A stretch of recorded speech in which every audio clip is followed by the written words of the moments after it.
Hello, কেমন আছিস? ভালো নাই। তুই তো অনেক ভালো আছিস। একই গ্লাসের ভিতরে দুইটা স্ট্র দিয়ে জুস খাস। তুই আমার মিথ্যা কথাটা কেন বলিস? তুই বলিস না কেন যে তুই ভালো আছিস? তুই তো ঠিকই হাজবেন্ড ঠিক মতো সংসার করতেছ, খালি আমার কোনো খবর নাই। দুজনেই তো ভালোবাসছিস, সমান সমান ভালোবাসছিস, তাহলে কষ্ট আমি একা কেন পাবো? সরি। দেখতে ইচ্ছা করতেছিলাম, একটু দেখে। চল। তুই ফোন দিছিস কেন?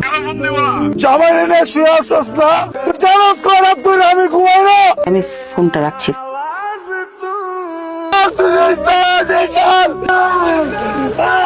সমস্যা কি? কেন কল করিস আমাকে? জানিস আমার বিয়ে হয়ে গেছে, আমি অন্য মানুষের বউ। তুই এখন থেকে আমাকে কোনো ধরনের কোনো কন্ট্যাক্ট করবি না। মরে যা তুই, আমার সামনে কখনো আসবি না।